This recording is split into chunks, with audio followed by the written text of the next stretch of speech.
Trailer చాలా super గా ఉందన్న. మళ్ళీ రవితేజ గారు విక్రమార్కుడు తర్వాత ఈ సినిమాలో పోలీస్ గెటప్ లో కనిపిస్తున్నారు. చాలా హ్యాపీగా ఉంది. ఎందుకంటే విక్రమార్కుడు కూడా చాలా సూపర్ డూపర్ హిట్ అయింది. అదే తరహాలో సినిమా బాగుంటుందని మేము అనుకుంటున్నాం.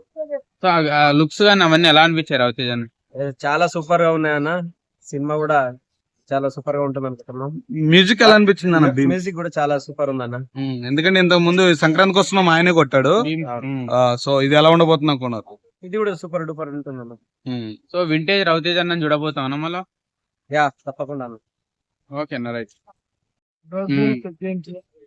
ఆ పోలీస్ క్యారెక్టర్ చాలా బాగా చేశాడు. మళ్ళా చాలా లాంగ్ గ్యాప్ తర్వాత మళ్ళా ధమాకా తర్వాత వింటేజ్ లుక్ వచ్చింది. చాలా ఎంకరేజ్ లుక్ తోటి మళ్ళీ మాస్ లుక్ తోటి చాలా బాగుంది. ఆ పోలీస్ క్యారెక్టర్ చాలా బాగుంది. సో లుక్స్ అన్ని రవితేజ అన్న లుక్స్ ఎలా అనిపించాయి? వేరే లెవెల్ ఉంది లుక్స్. ఎందుకంటే అది విక్రమ్ కత్తితో తిప్పడం, అవునవును. ఆ లుక్స్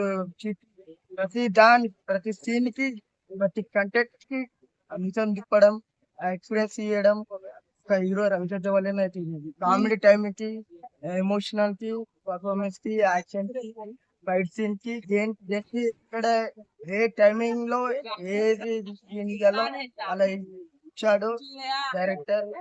అలా యాక్టింగ్ రవితేజ గారు చేశారు, చాలా బాగుంది. క్రాక్ సినిమా మించి ఉంటది అన్న? క్రాక్ సినిమాలో క్రాక్ కన్నా ధమాకా కన్నా ఇది డబుల్ ఉంటదని అనుకుంటున్నాను. మ్యూజిక్ ఎలా అనిపించింది అన్న? బీజం చాలా బాగుంది. అదే. హైలైట్ ఇది బీజం హైలైట్. చూడాలి, సాంగ్స్ చూడాలి. ఇంకా చూస్తే అది బీజం అయితే హైలైట్. 100-200 కొంచెం కానీ సినిమా మాత్రం చెప్తున్నా, గుర్తుపెట్టుకుని ప్రతి ఒక్కరు అందరు ఇండియా 100 crores కంటే 200 crores ఖచ్చితంగా 500 crores పక్కా ఉంటాయని గ్యారంటీ.